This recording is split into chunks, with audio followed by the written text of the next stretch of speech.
Your ears do not deceive you. You have just entered the Cryptid Creator Corner brought to you by your friends at Comic Book Yeti. So without further ado, let's get on to the interview. Hey, Comics fam, short and sweet here. We have a Patreon, so if you want to help us keep the lights on and spread the good word, you can drop a small tithe in the offering plate at Cryptid Creator Corner Pod over there. Membership starts at $1 per month, and we've got some great extra footage from the podcast dropping soon over there. Link in the show notes, and thank you for your continued support. Thanks for your donation. Do you love sci-fi? Are you a horror fan? Maybe you prefer action or fantasy. 2000 AD has it all and should be on your radar. With a whole universe of characters from Judge Dredd and Strontium Dog to Rogue Trooper, Shakara Halo Jones, and many more, every weekly issue you get 5 action-packed thrills from incredible creators such as Garth Ennis, Rob Williams, Alex DeCampi, Dan Abnett, and so many others. Get a print subscription and it'll arrive to your door every week. And your first issue is free, or subscribe digitally. Get free back issues and download DRM-free copies of every issue for just $9 a month. That's 128 pages of incredible comics every month for less than $10. That's like a whole graphic novel's worth. All subscribers get amazing offers like discount vouchers and exclusive product offers. Head to 2000ad.com and click on subscribe now, or download the 2000AD app. And why wait? Start reading today. I'll put links in the show notes for you. Hello, everybody, and welcome to today's episode of the Cryptid Creator Corner. I'm Byron O'Neill, your host for our Comics Creator Chat. As we continue our celebration of Pride Month on the show, I've got returning guest Steve Orlando hanging out with me today. Steve is an Eisner, Glad, and Ringo-nominated comics writer with a slew of projects hitting shelves right now. He's at the helm of the longest solo run and then some of the Scarlet Witch, now starting a new 5-issue miniseries, The Vision and Scarlet Witch, which recognizes their 50th wedding anniversary. Venom Original Sin jumps from Marvel Unlimited online into print. The exciting conclusion of Ripperland, who he's co-writing with John Harris Dunning, who's one of my personal favorite new writers on the scene. And that just wrapped up issue 4 and will be dropping as a trade fairly soon with Dark Horse Comics. And the trade of Avengers Assemble, the Serpent Scenario just hit, and I think announced yesterday was the Magical Mysteries of Shazam, a new webcomic for DC Go. That's a mouthful, but Steve, it's good to see you again. How are things aside from clearly very busy? Things are good. Things are good. And yeah, there's a lot coming out right now. But it's a good place to be. It is a this is a job still, but look, we get to make things up for a living. And so it's a dream job. It's one of the best jobs in the world, in my opinion. So there's a lot out there, but I think that's because I mean, what else would I be doing? Yeah. If I sit idle too long, I start coming up with new ideas anyway. So that is you'll always see, hopefully, knock on wood, a plethora of stuff out there. We try not to pigeonhole ourselves. So hopefully I can be the Ripperland guy and the Magical Mysteries of Shazam guy. Time will tell, but that is the plan. Yeah, it is kind of hard to pigeonhole where you find you don't really have a pocket, which is kind of refreshing too. And I've been keeping up with Josie Campbell's Shazam run. Tell me a little bit about that new project that's dropping. It's DC Universe Infinite, right? I think it's DC Go. Oh, okay, okay. But to be clear, like there are so many very somewhat similar names. It's almost like we are from the same company that has Max and HBO Max and Max again. So, but yes, I believe we are DC Go. You are not out of this world though. The DC Infinite, I believe, is the reader for like existing non Okay, okay. stuff. He said he thinking that was true. Yeah. But Magical Mysteries of Shazam is its own continuity. We are doing the CC Beck meets Miyazaki vision of Shazam, and I think that's really really exciting. But we're not just inspired by the Beck. We're also pulling a lot from the Johns and Frank run. The best of all of it, hopefully. There's a whimsy to the original CC Beck work that when I sat down with Chipoda, who already has a Miyazaki influenced style, though through a really cool Italian lens. He's Italian himself, and the real kind, like living in Italy, not me living in Boston, with no in my last name. In fact, two of them. But it the Beck stuff has this whimsy, it has talking animals, it has like a certain kind of design that I think fits really well into that Miyazaki style and that kind of world. So we're leaning into that with this. This is, like I said, inspired by all of the runs and all of the Shazam that's come before. So that shouldn't be intimidating. The fact is, we're pulling the best for folks who've never seen him before. Back in the day, Billy was raised by his Uncle Dudley. Here, Uncle Dudley has unexpectedly passed away, so he is raised by Dudley's best friend Tawny. Okay.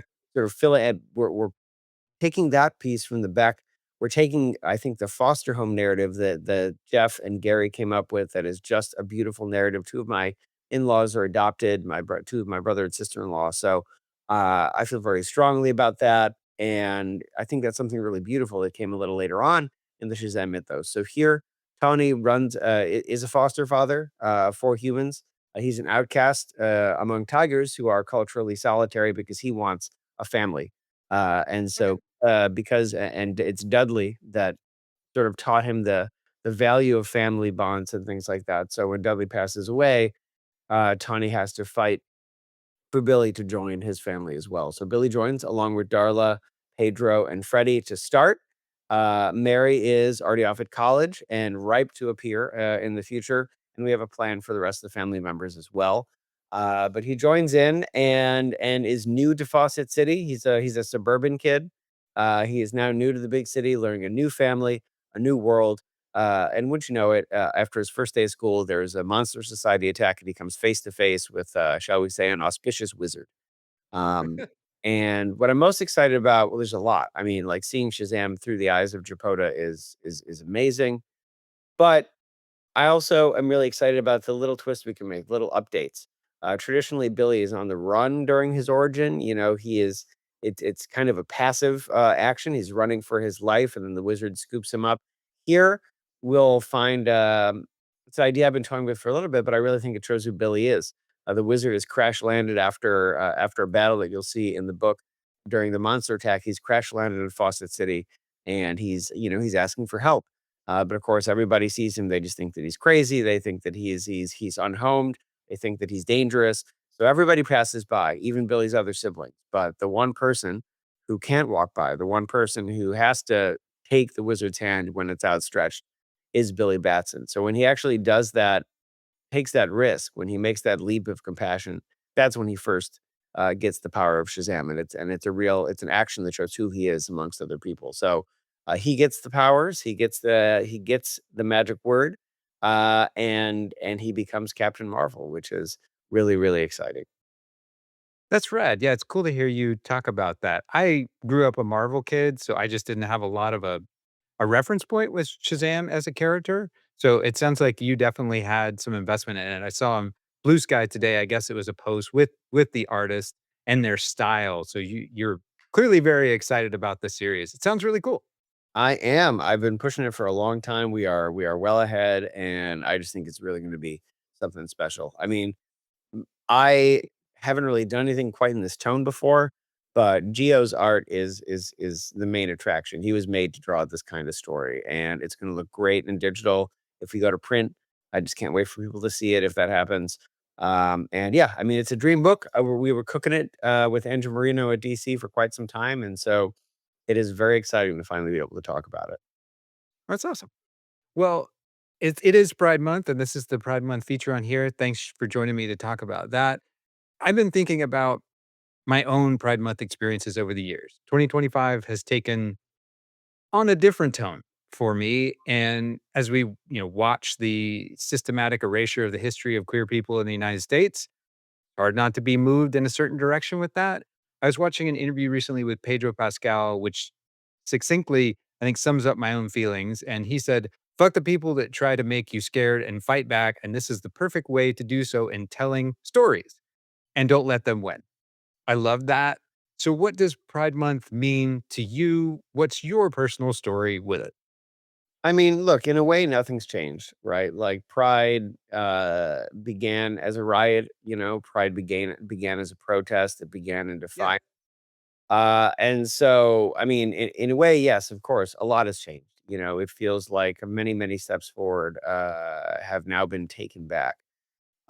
But the core hasn't changed. We didn't need we didn't need government sponsorship. We certainly didn't need corporate sponsorships, toyifying us and, doing fucking bottom friendly menus at Taco Bell, which almost makes me want to walk into the ocean. Like That it's all happened? it might not be Taco Bell, it might be Chipotle, but I did definitely see bottom Wow. menu somewhere.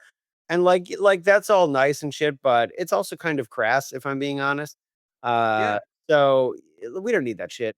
We need each other. And we still have that. So yes, I mean my opinion is that you meet the old boss same as the new boss same as the old boss in some ways.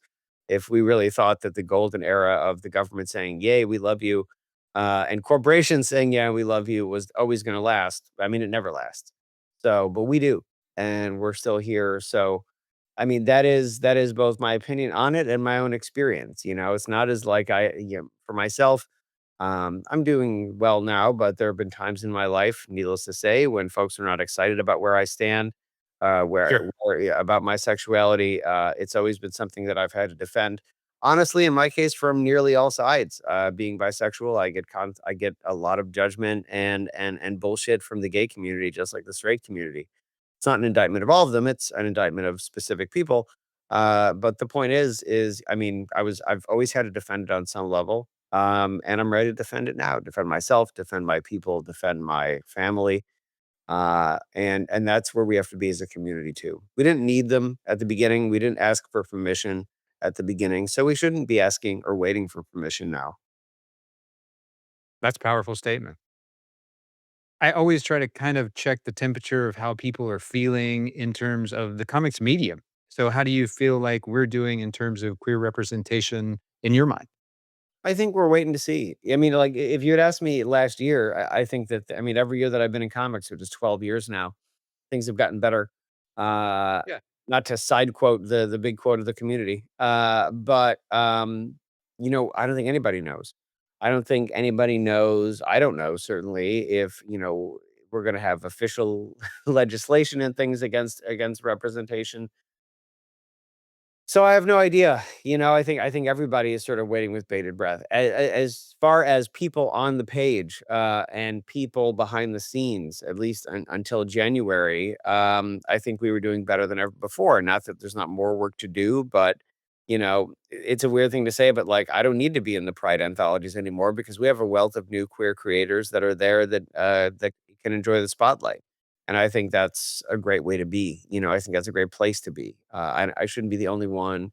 Not that I'm the only one, but the relative few of us that were there 12, 15 years ago, it's an exciting moment that there's a wealth of people coming up to fill that and expand that part of the industry. So I would say, if you look at the raw numbers, I think there's always room.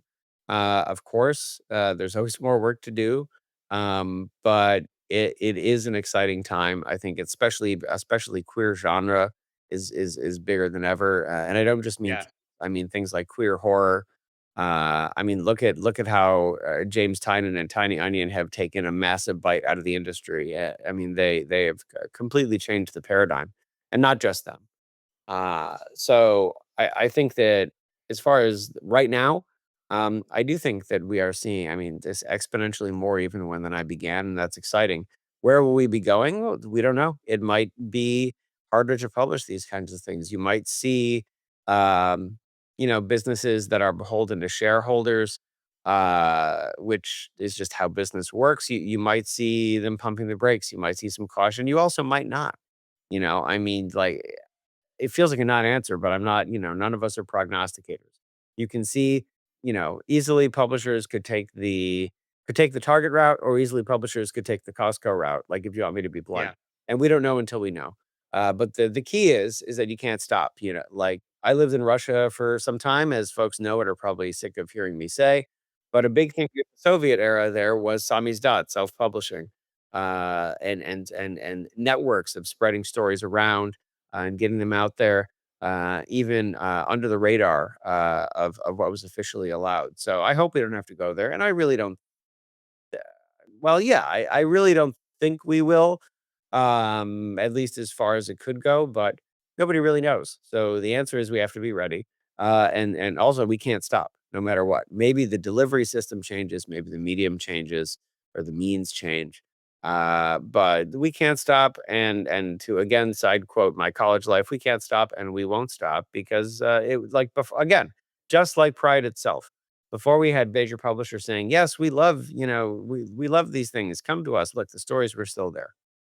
Yep. So stories are always going to be there, and will continue to grow. Not even the old ones; new ones will emerge. The question just becomes how the means, and the method of consumption. But we can't. It's an imperative that we can't go anywhere. So, as somebody who works in both the indie space and with the big two, are you seeing a disparity there in terms of how they're embracing representation or not? Not yet. Okay. I mean, but it's only been what, like half a year. I haven't seen, the only disparity is not necessarily related to the current moment. I mean, in the indies, in a way, it's easier to get representation across the plate, but that's not because indie publishers are magically, more enlightened or more open to the idea than big publishers. It's actually just because they have less people to answer to, and less risk involved. And I'm here to give the very boring, perhaps business laden answers for people to consider. That's great. But that's just the way it is. If you do a book at a small publisher who's not paying you a rate and you're funding everything out of pocket and all they're covering is printing and distribution, the risk is relatively low. If you're doing a publisher or a book for a major publisher and, like without getting in too much how the sausage is made, they're investing. I mean, the average comic you buy in the stands, like say a random issue of The Flash or Captain America, doesn't matter. Probably cost the publisher realistically between 20 and $50,000 to produce. So when you think of everybody's rate and salaries, they are looking at things differently because they answer to more people and the risk is higher. That's just the way the business is.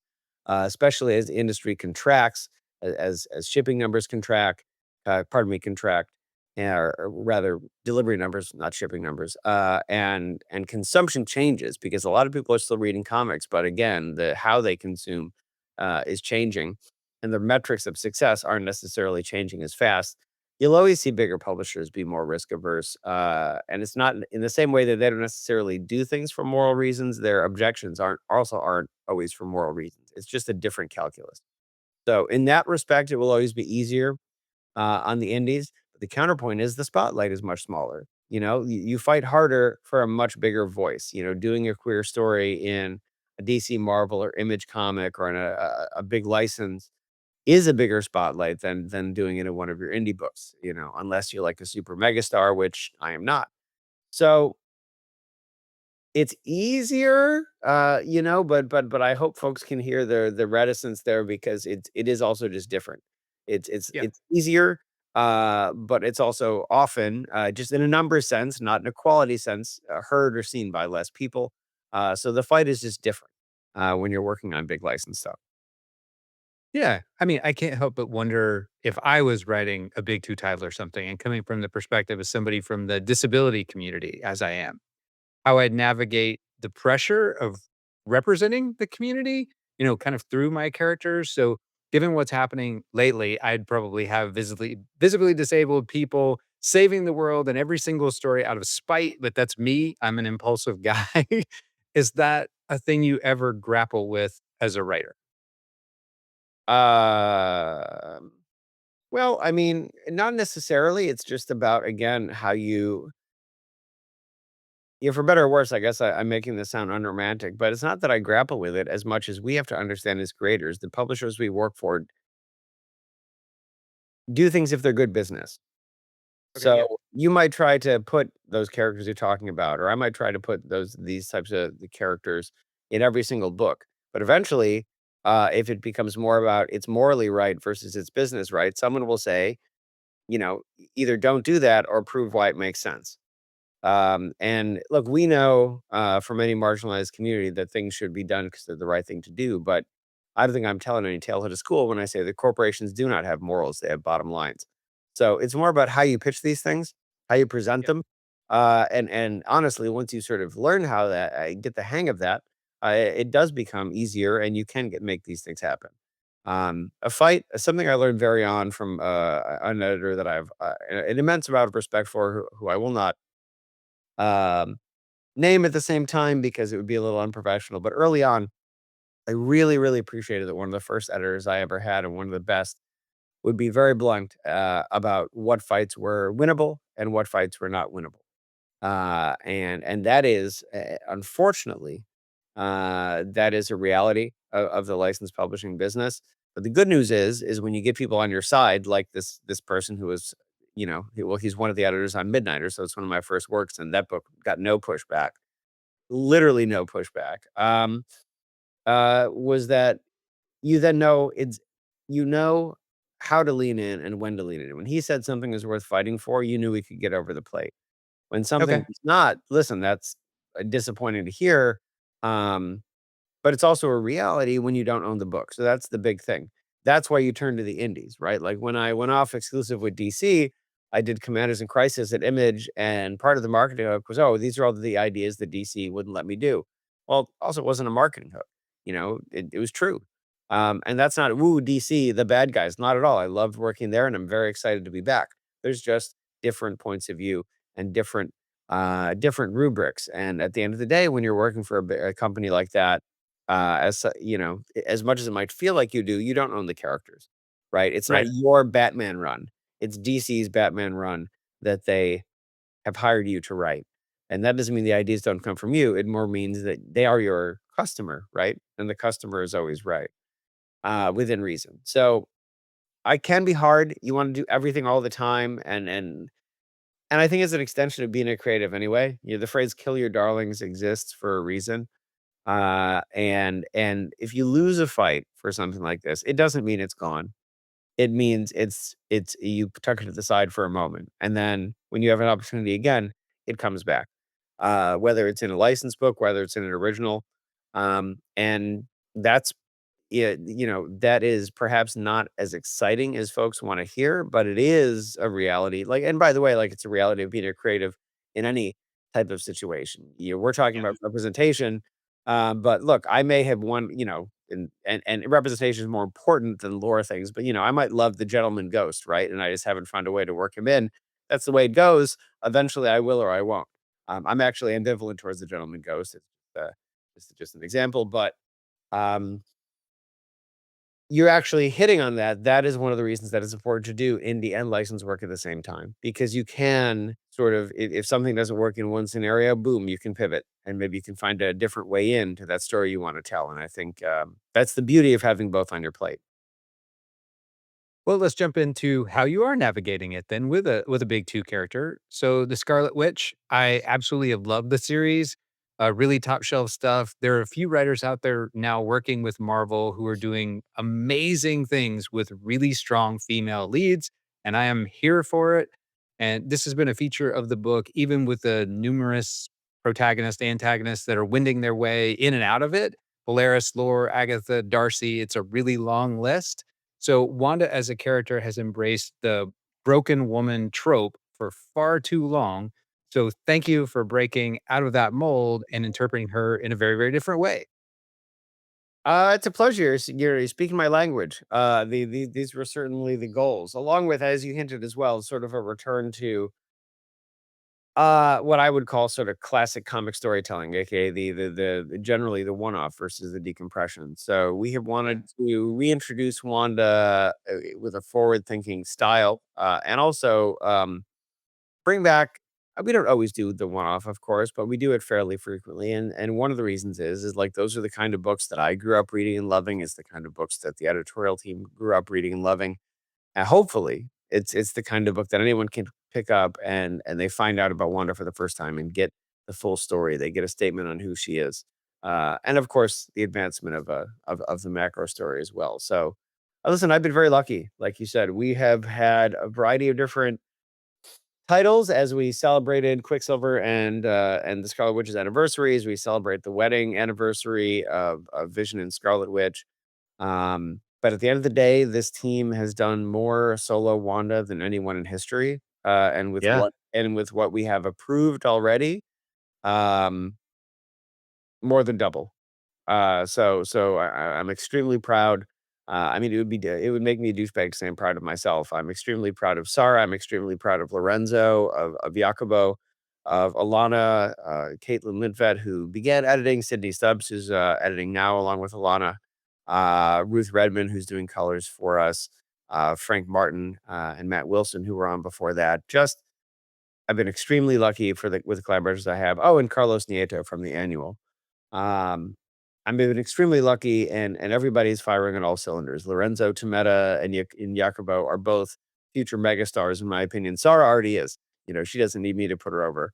But Scarlet Witch is a hard book to draw. There's difference. Almost every issue is a new setting, new creatures, new villains to design, and every single time I'm wowed.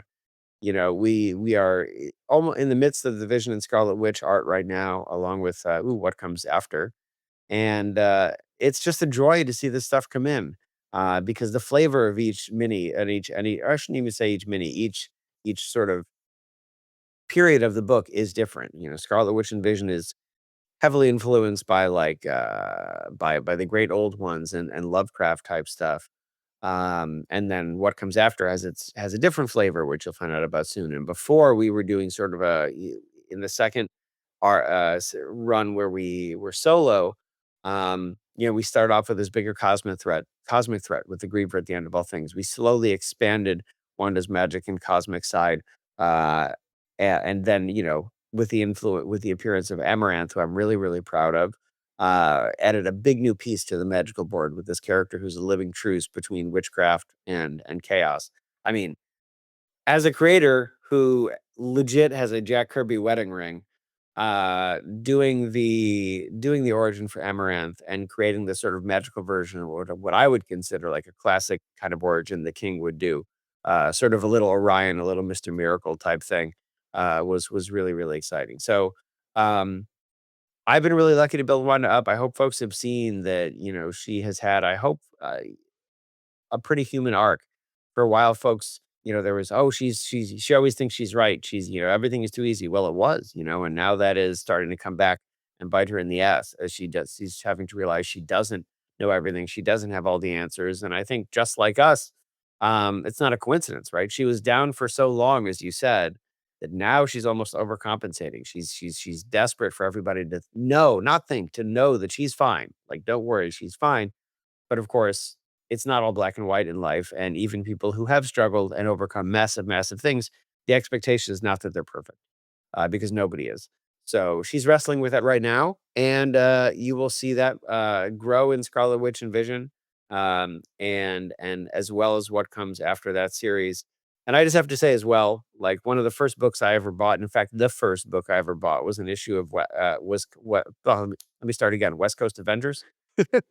And so to be the person who can put Vision, for the moment at least, into his white look again is really, really exciting. I mean, Vision is a character I love.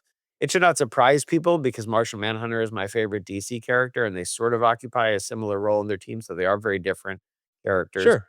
And getting to work with him in the previous runs has been great. Getting to put a little more focus on him has been really, really exciting. And I will say the take we have on the all white Vision is definitely not what came before. Okay. And I'm really, really excited for people to see it. You'll hear him say and do things that he's certainly never done, which will make sense especially after issue 2. All right, everybody. We're going to take a quick break. We'll be right back. Far in the future and deep in space, humankind has been lost to the star. Quiet rumors circulate of righteous heroes willing to fight and save the enslaved and oppressed masses. Stories of beautiful, habit-clad saviors are giving hope to those crushed under the thumbs of tyrannical rulers and alien parasites. These are the stories of the Order of the Nunya. Interesting. Interesting. Now, if I can avoid all the Nunya knock-knock jokes in my head for a moment, this is a great new Kickstarter project from a few Yeti friends you should check out. With a story inspired by a 1937 Vatican photo, these weapon-wielding heroines strike me somewhere between warrior nun and 80s sci-fi adventures like Flash Gordon. Who doesn't like a nun running around with a collapsible battle axe? Halberd? Hey, it's Future Check, so I don't ask questions, and she's trashing robots in stylistic fashion, riding around like Marty McFly on a... Well, I can't tell you more, but if it piqued your interest to hear about it, head on over to the Order of the Nunya on Kickstarter so you don't miss it. I'll put a link in the show notes for you to make it easy. Y'all, Jimmy, the Chaos Goblin, strikes again. I should have known better than to mention I was working on my DC Universe meets Ravenloft hybrid D&D campaign on social media. My bad. He goes and tags a bunch of comics creators we know, and now I have to get it in gear and whip this campaign into shape so we can start playing. Another friend chimes in, "Are you going to make maps?" It's fair to say it's been a while since I put something together, so I guess? Question mark? It was then that I discovered Arkenforge. If you don't know who Arkenforge is, they have everything you need to make your TTRPG more fun and immersive, allowing you to build, play, and export animated maps, including in-person Fog of War capability that lets your players interact with maps as the adventure unfolds while you, the DM, get the full picture. Now I'm set to easily build high-res animated maps, saving myself precious time and significantly adding nuance to our campaign. That's a win every day in my book. Check them out at arkenforge.com and use the discount code YETI5 to get $5 off. I'll drop a link in the show notes for you, and big thanks to Arkenforge for partnering with our show. I think I'm going to make Jimmy play a Goblin Warlock just to get even. Welcome back. We were talking last time about how foundational that late 80s West Coast Avengers run was for us both. And I had been previously reading a lot of solitary superhero stuff like Spider-Man. And then West Coast Avengers changed my outlook on what comics could be. Now, granted, I was really little at the time, but you had this group dynamic that I hadn't been exposed to before, very different, unique individuals that could all contribute to solving a problem, which has continued to serve me well. It like actually taught me lessons and shit. So what about you? What was so important about that run and foundational for you? Well, I was 2 when I bought that issue of West Coast Avengers. So Really? what was most important to me was that I couldn't read and the costumes looked really cool. Uh, I was older than that. which is, yeah, that's why I love Hank Pym and his red Mike Myers outfit. Michael Myers, not Mike Myers. I suppose I should not shorten that name because they are 2 different people. I love red jumpsuit Hank Pym. If I could get him in that right now, man, I would be the only one who cares. But I do really like it. Uh, that being said, later on, I still loved West Coast Avengers. I think there's something about what I would consider the underdog team. Like they are thought of as that's why they're not the main Avengers, right? They are the spin-off book. Uh, and yet it had all those sort of outcasts and weirdos that I found really appealing. I don't know why, as a younger person, more quote unquote more obscure characters appeal to me. I think it could be that I didn't actually get into print comics first. I bought those at flea markets, but of course I was very young. But I also bought my father was a sports memorabilia salesman at one time. Okay. And so a lot of these characters I learned about from trading card sets, or I learned about from things like the Marvel Handbook or DC Who's Who. And the thing about that is, it's not like the entry for Superman is 4 times as long and in bolder font than the others. So you kind of don't necessarily learn the hierarchy. You just learn who you like, Okay. who sounds interesting. So yeah, as a kid, I was really into Vision, but I was also really into Swordsman. I'm still really into Swordsman. I can't believe he's on TV at all, which he is popping in and out. Um, but I think I was basing for better or worse, I sort of met these characters where they were with a clean slate and no real expectations of, "Oh, this is a big character," right? Like, "Oh, Silver Centurion, Iron Man. Iron Man is a much bigger deal than Swordsman." No, I was just like, "Swordsman looks cool." It's worth noting Silver Centurion is my favorite Iron Man armor as well. So maybe West Coast really just was maybe I just really like Steve Englehart. I do really like Steve Englehart as a person, so maybe he's a bigger influence on me than I knew, but I think that notion, people think of me as the obscure character guy or whatever. It doesn't necessarily I'm not like trying to sit here and play comic book Trivial Pursuit. If anything, it's because, like, I really do love them all, Yeah. or I feel like the joy is finding something to that.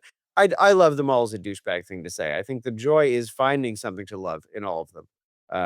And that's kinda probably because I was buying these relatively like the B team books, and then I was getting these trading card sets and reading Handbook and Book of the Dead, Marvel Handbook Book of the Dead, and I don't know. I came to these characters on an even playing field. I love Tarantula too, and I may be one of like 10 people that love that guy, but I do always love him. If I ever write Spider-Man for real, you might see Tarantula pop back in. Wow, that's awesome. Yeah, I love there was that cover way back when where he has the bandana on, he's all stretched out, and he's got the little pointy toes. Those it's I love Tarantula's great. Okay, and I'm personally hoping as a fellow old school West Coast Avengers fan, because I went back and read actually the Giant Size Avengers #4 thanks to wonderful things like Marvel Unlimited, because I don't want to try to track down a 1974 issue. But I'm hoping that you might just infuse some of the stuff in the future. I won't try to pin you down that includes the swordsman or includes Mantis or some of those old school characters like that because Well, they're fantastic. And I Mantis is very different now. they are. That's one thing. Well, I will say since I've been so we did Scarlet Witch and Vision, or Vision and Scarlet Witch, pardon me, is very focused on them. However, a lot of the flavor you're looking for is in Astonishing Avengers right now, which is coming out in Marvel Unlimited. I also write the ongoing Vertical Scroll Avengers comic. And that, as folks who read Avengers Assemble could tell, is heavily influenced by West Coast Avengers. It is a team where pretty much anyone can activate in the Marvel Universe.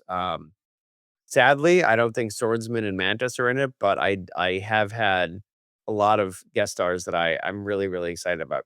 Mr. Immortal, I believe, is in the arc that's coming out right now. I forget because we do it so far ahead. But we were able to get Mr. Immortal in. We were able to get a guest spot by She Thing. Perhaps my favorite arc so far has been a pro wrestling arc featuring She Thing and some of the female Avengers going undercover with the Unlimited That's Class rad. Federation.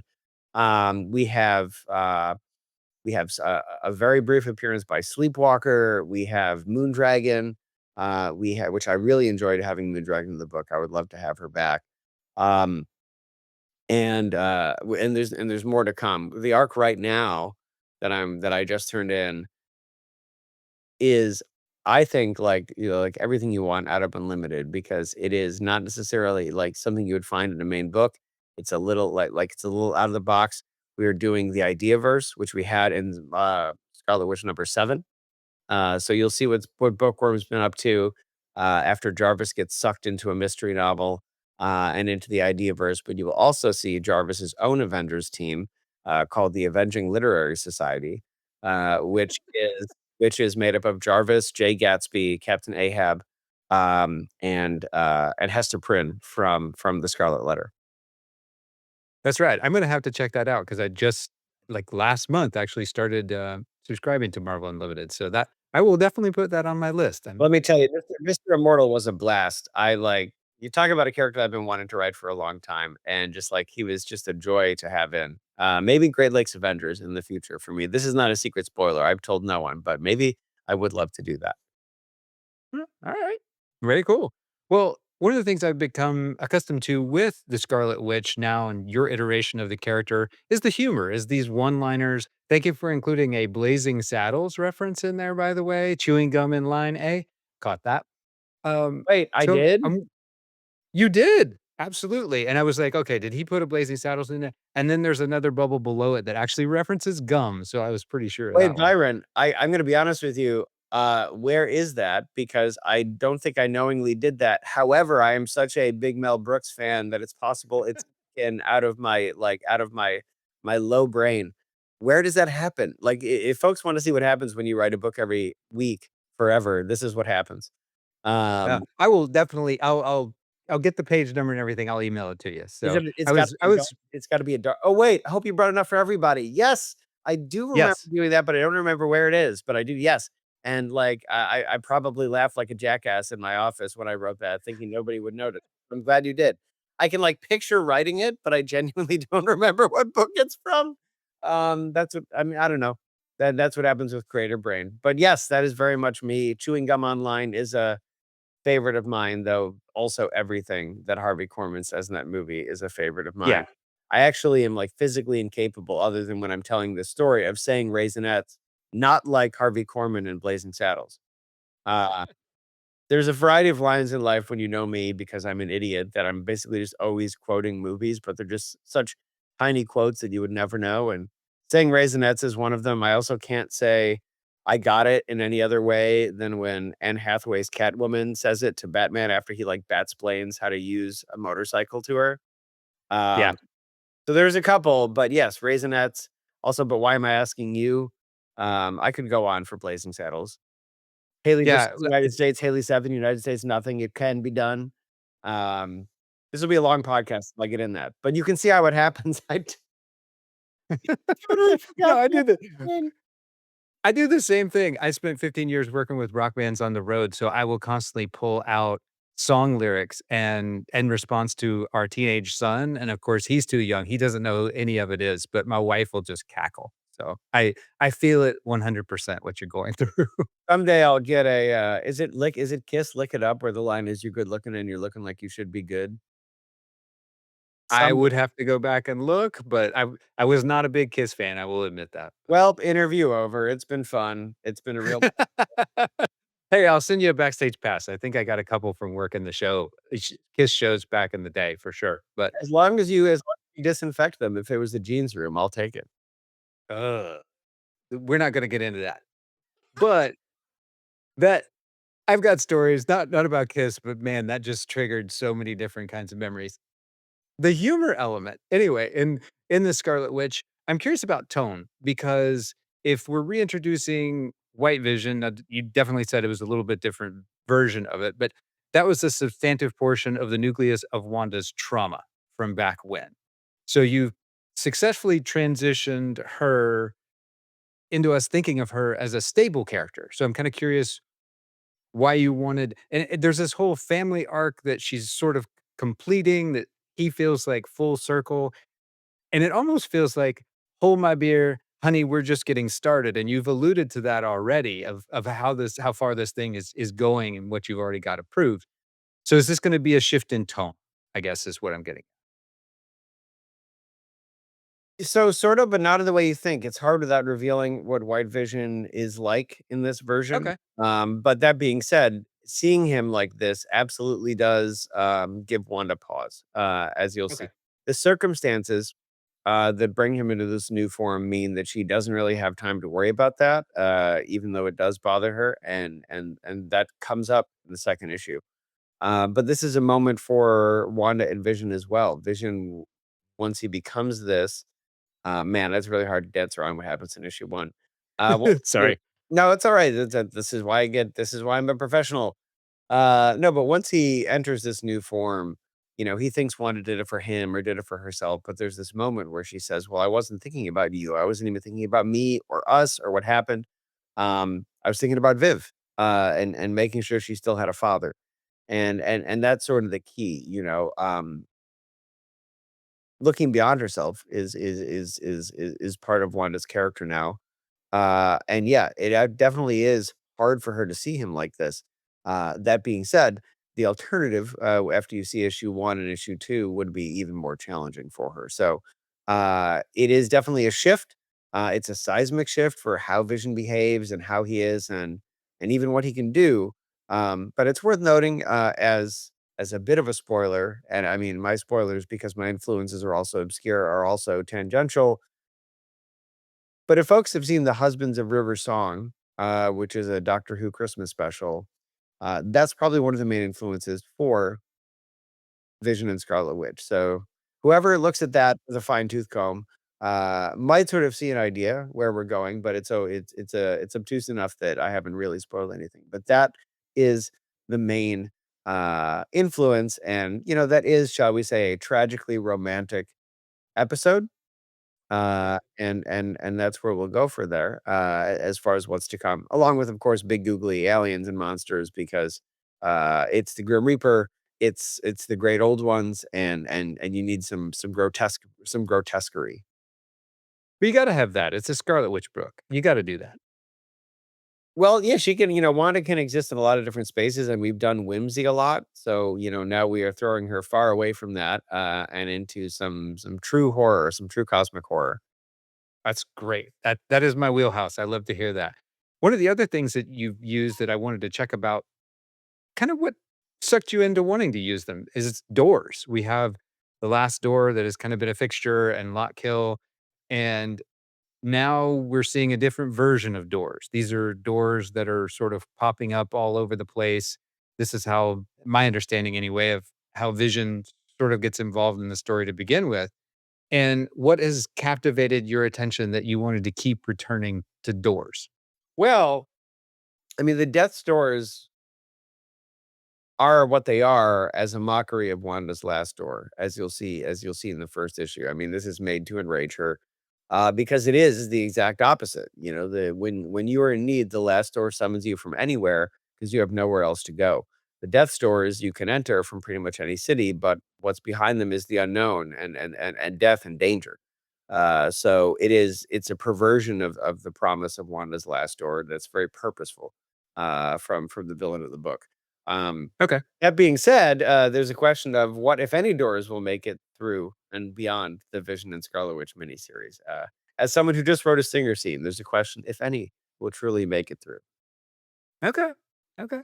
Yeah, I was interviewing Kit Anderson recently, has 2 fantastic books out, and she uses portals, doors a whole lot in it, and we talked about how doors are an invitation, of a sort. You have to either embrace or not opening it because you don't know what's on the other side of it. So it's kind of a metaphor for how characters can change over time. So hearing you talk about the inversion and polarity, which is something you've explored actually a lot of already in this series, sounds really excited. I'm pretty hyped about it. I hope so. I mean, Vision and Scarlet Witch has been a blast. It is. It's like I said, it's a new track. I mean, we know, from issue 2 that the Grim Reaper is involved. It's been really fun to lean into his, like, sort of trashiness, like, he is a scumbag, even though he's got a fancy suit on.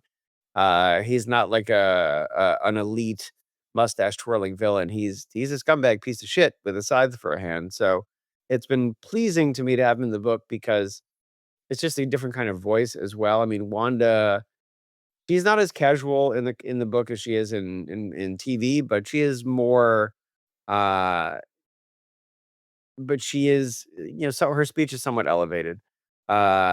She's somewhat formal, while not being like a Thor type. Like, she's well spoken, I should say. And so to have some guy that is, just a bigoted piece of trash with a vendetta, is a fun foil for her. And of course, like, he's a fun foil specifically for Wanda because he is sort of a dark mirror to her when it comes to Vision. Not because the Grim Reaper is in love with Vision. He in his own way, they're brothers. In the comic book way, they're brothers. But as it comes to Vision's humanity, Wanda has said, even in issue 2, when she goes inside Liv's mind, or Viv's mind, I'm sorry, um, she's never seen Vision as anything but alive, despite all any sort of evidence to the contrary. Whereas, despite all the evidence to the contrary, Grim Reaper will never see him as alive, and will always hold that over him and consider him secondary. So, for that reason, I found him to be a fun mirror for Wanda and villain for the book, antagonist for the book, but also because he's such a schemer, and is willing to cut any deal to get what he wants. The big question is how he came back from the dead, because we saw him in Valhalla and Jane Foster, I believe. How he got back there and what kind of deal he made, to get back among the living for his revenge. And if that debt's not paid, as you might imagine, well, his his creditor is going to come calling, and it's probably one of the great old ones. I love the Lovecraft angle in here. Did you pull that from the giant size Avengers? Because they definitely talk about, I guess, the main antagonist there is Dormammu, and then there's, like, demons that they're fighting or something. I'm just curious where the Lovecraft thing popped up. I would love to take full credit for that, but Grim Reaper already has an existing relationship with Yogg-Saroth. So Yeah. we pulled that from some of his Avengers appearances where he had previously cut a deal with Yogg-Saroth for more power. And so is it him this time? Well, you'll see. But his he already had I was just existing relationship with the great old ones, the nameless ones. I'm always like great old ones. Um, and when we had to figure out how we're gonna get this guy out of Valhalla, where he's supposedly having eternal rest, which for him is torture, even though it's supposed to be a reward. We got to think, who could the people in heaven, um, Heaven, um, who could they? Thank you, comics.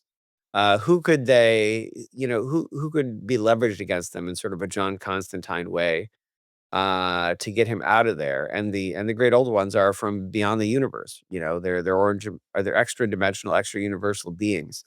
Um, Especially if you look back to things like the dweller in darkness, older than this universe herself. They don't necessarily follow our rules. They don't necessarily have our same dimensions, even. And that was a power that we thought we could leverage against Valhalla to get the Grim Reaper out. And then, as you know, that's how you build, that's how you sort of find the story. Once it's out, it's like, well, what does he have to pay? What does he owe for getting out? And then you start to build out from there. So, um, in addition to the fact that I love that shit, and getting Wanda in front of it is really exciting, it did feel like he could press that lever and pull back because he had that existing relationship. I don't know. I'm constantly amazed at how y'all have these encyclopedic knowledge of all of these different characters. I mean, I'm in it. As you can see, I read a lot and I still can't keep up with everything. So it's, I don't know. It blows my mind sometimes to just hear writers talk about all these, just pull all these little things from everywhere. And yeah, yeah. Well, we're trying. There's always someone to let us know when we get it wrong. Don't worry. That's what editors are for. Yes, editors and the internet. They're both there Yeah. Oh doing a God. public Yeah. doing a public service. Okay, you can call it that. Well, before I let you go, what else you got cooking? I think Mark broke anyway that you're working on the Mad Cave Studios project Revolution 9 for the next arc that's after the Endless Night big summer event that's jumping off now. So, how'd you get involved with that? I'm a big fan of the folks at Mad Cave. I joined them during the pandemic, which God is now 5 years ago, with a book called Exorcists Never Die, which folks should check out. I'm extremely proud of that book. It is like the Raid meets, let's say the Raid meets Legion, the Paul Bettany movie. I had to reach there, but, with a little bit of Final Fantasy. So we started off business there, and man, we've been cooking every year, where almost it feels like, with stuff. So I'm working on Gotcha Man with them now.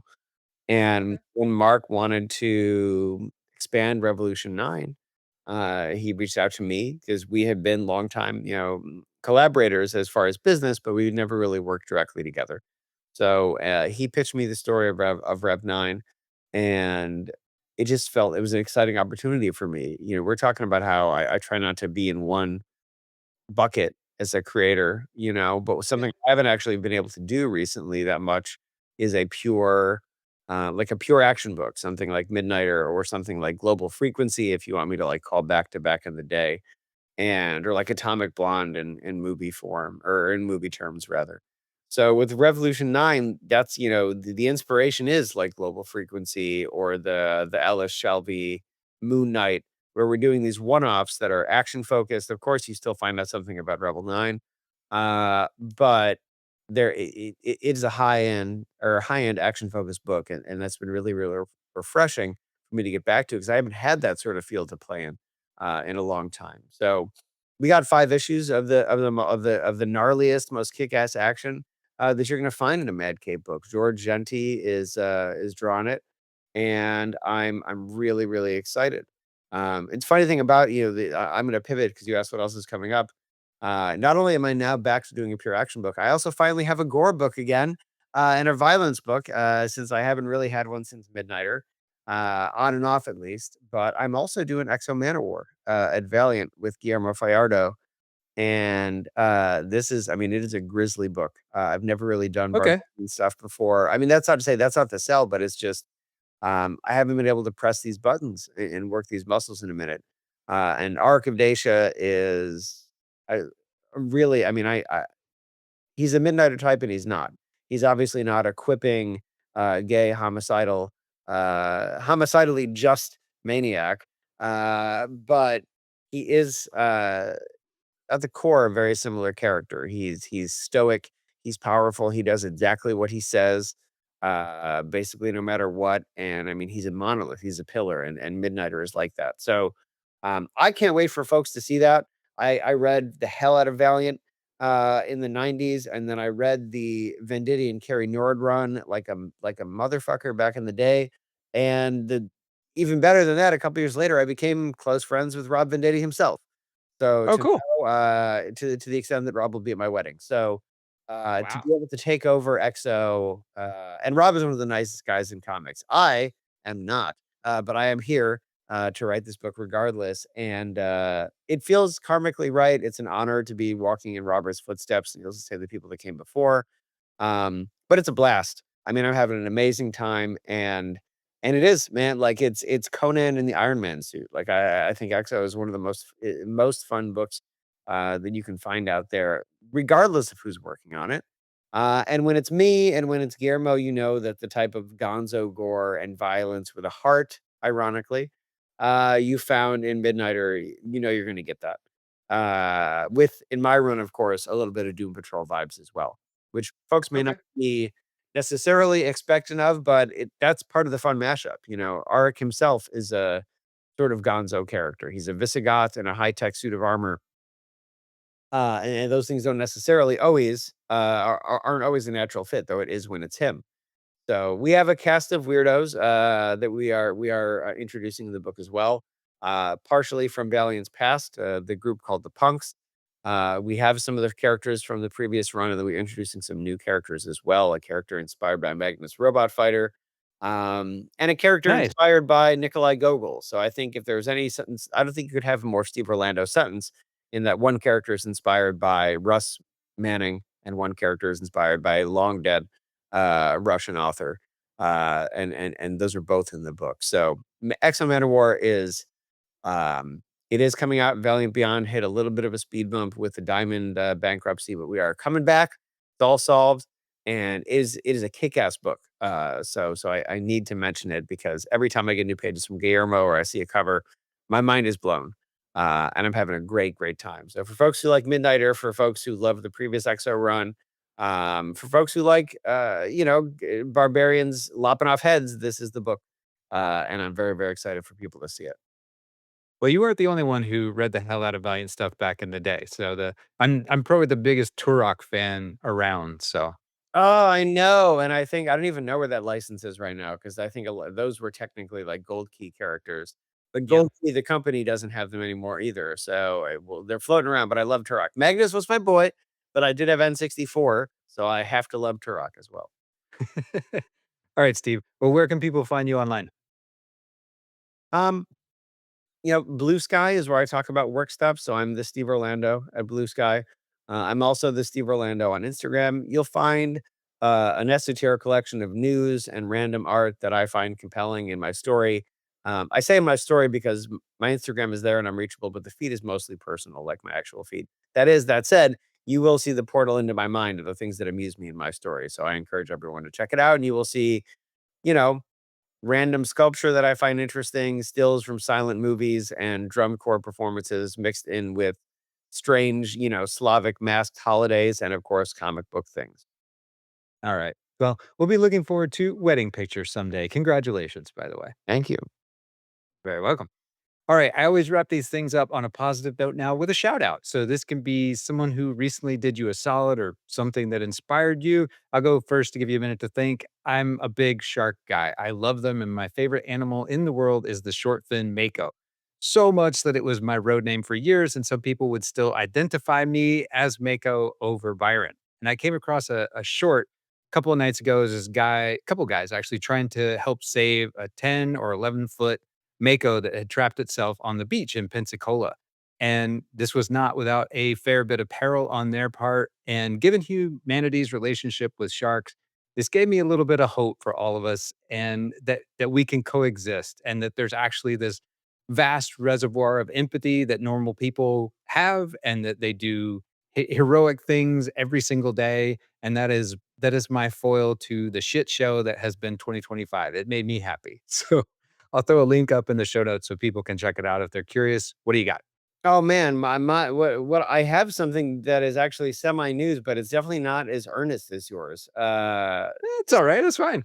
But I don't know exact line about what I'm allowed to say, so I'm gonna say what I know I can say, but I would have to, shout out my friends, the Boulet brothers, who, for if Oh, folks wow. know, Cool. host a horror drag show called Dragula on AMC Plus and Shudder. It's great. And after years of back and forth and misfires and missed connections to for a Craigslist quote, um, I was actually out of town last week, and you will see me as a guest judge on the next season of their show. So, Wow. and you will see me with a comics industry pillar that you would never expect to be on Dragula, but who was a perfect fit as well. And for folks who want to speculate, someone who I myself, despite my 12 long years in the industry, had never face to face met, and was actually a little nervous to meet. So you'll see who the other one is soon. But yes, I have to give them a shout out because I mean, I was honored to be on the show. I love it. I love their aesthetic. I love their point of view. And to be able to come and give my commentary, it's an unprecedented moment in my life. So I have to thank them for it. Wow. That's really special. That's awesome. I have to look forward to that. I watch the show regularly. We actually watch it with kiddos. So yeah. Well, then your kids and then said kiddos have a tough stomach for the because even I can't watch all of the filth challenges. Uh, He's pretty stout stuff. He wants to go into biomedical engineering and help kids with neural link prosthetics. So how right. that is my kid, I don't know. Nobody knows, but he is nonetheless. Well, Steve, thanks for hanging out with me today. It's been a lot of fun. I appreciate you. It is my pleasure. All right. Well, I'll wrap this up with my soapbox refrain. If you want to see more diversity in comics, you have to buy it. As Steve illustrated here, the strongest way to signal the market is to actually spend the money because that's what they pay attention to. And what people are doing deserves more space and more legs and more focus. So please buy it, including the Scarlet Witch, which I highly recommend. This is Byron O'Neill, and on behalf of all of us at Comic Book Getty, thanks for tuning in and happy Pride, everybody. Take care, everybody. This is Byron O'Neill, one of your hosts of the Cryptid Creator Corner, brought to you by Comic Book Getty. We hope you've enjoyed this episode of our podcast. Please rate, review, subscribe, all that good stuff. It lets us know how we're doing, and more importantly, how we can improve. Thanks for listening. Have you ever brought your magic to Walt Disney World like, hey, we came to play? Did you tip your tiara to a Creole princess or get goofy officially? Step up like a boss and save the day? Or see what life's like under the tree of life? Did you? If you could. Would you? When we come through, it's true magic. 'Cause we came to play. Bring the magic at Walt Disney World Resort. Summer's still on, and Expedia's summer sale makes it easy to book smart. It's your one place for flights, hotels, vacation rentals, cars, and activities, so you can find a summer trip that fits your needs and, more importantly, your budget. Expedia is bringing the heat with their big summer sale with up to 40% off select hotels and vacation rentals, plus great deals on packages, flights, and car rentals. Book your summer vacation with Expedia, the one place you go to go places. Terms apply. See site for details. This summer at Wolf Trap, Lizzo, Josh Groban, Erica Badu, John Batiste, Tedeschi Trucks Band, James Taylor, and many more. Tickets on sale now at wolftrap.org.